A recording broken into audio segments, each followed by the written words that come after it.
Hello and welcome to the Cryptocurrency News channel. If you want to check out my live stream and other news, check out all the links in my description and in the comments. That's where all that stuff is. And please follow me on Twitter. But let's actually get to the news. The big headline news is that when asked, Vitalik actually said that he didn't actually hear the date of July when he actually confirmed Ethereum 2.0 on launch. And one of the workers or developers that actually is working on Ethereum 2.0 says it actually might not be launched until 2021. Now that's like a 6-month delay. Now, like Ethereum 2.0, for those of you that don't know, actually has been delayed just as much as Cardano because it originally was supposed to come out like 2 years ago, and it's supposed to come out in July 2020.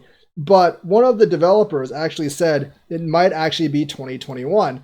And it was just complete screw up. The developer is Afri Shoden, and he says like the testnet coordinator, the final spec is not implemented in any client, and we didn't launch a coordinated testnet yet. He wrote, adding, going in on stages or panels and putting out dates is not helpful at all. I don't think Vitalik said July, but I didn't see the talk. In response, Vitalik actually said, yeah, I did not say July. Perhaps the question contained the word July when people asked, but I did not hear July. He do need to get his hearing checked when it was asked.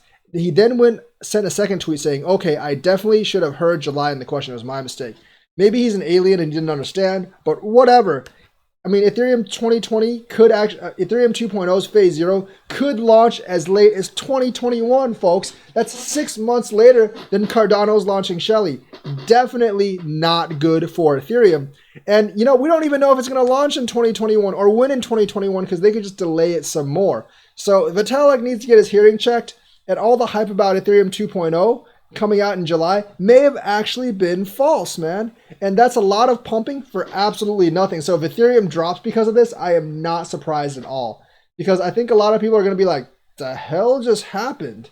Like, it was supposed to be out in July, and now we're going to wait another 6 months? Come on, bro.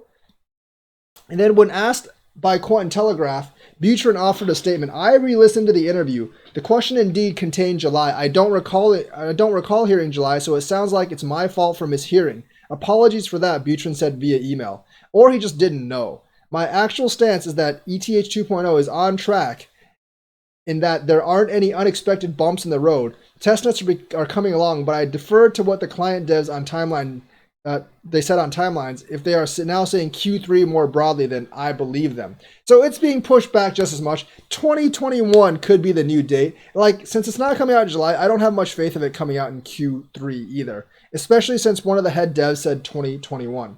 So that's not very good news for Ethereum. Charles Hoskinson has actually revealed years ago why there was a mass founder exodus from Ethereum. That actually came down to the decision whether Ethereum Foundation was going to be a for-profit or not-for-profit foundation. And Vitalik choosing not-for-profit actually got a lot of them to go out. Charles obviously left, but if you look at Joseph Lubin and the other 6 founders, they also left too, and Vitalik is the one that's still there.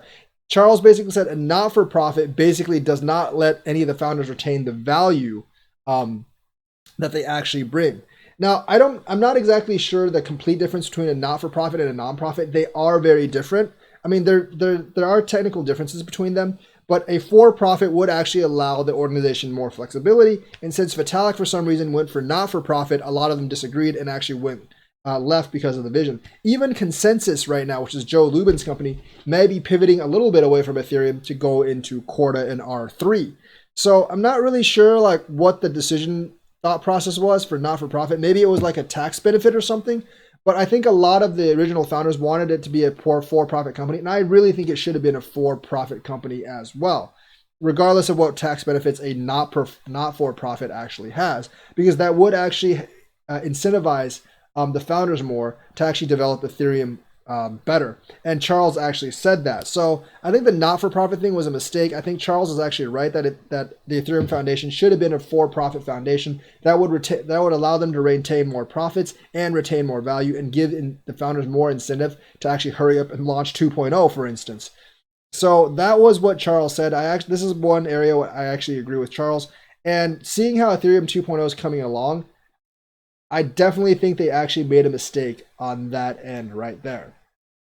So Donald Trump today is trying to make crypto great again Actually, I don't think he's even aware that he's making crypto great again by speculating negative interest rates for the United States. He says it's a gift. Hint, it's not a gift, people.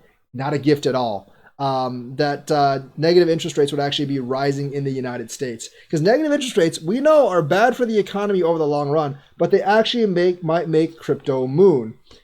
Because, the thing is, with negative interest rates, banks and financial institutions, maybe even guys like Warren Buffett who actually have their money, who want to invest their money in a bank or like a fund or something with really low interest rates, they might actually look into DeFi or like crypto for higher interest rates because they want that return on profit and they're not going to get it in the original market. So Donald Trump inadvertently doing negative interest rates might make the US dollar not so great and might actually make crypto great again. So that is the news for today. Let me know what you think. Like and subscribe and hit that bell notifications button. Thank you and have a nice day.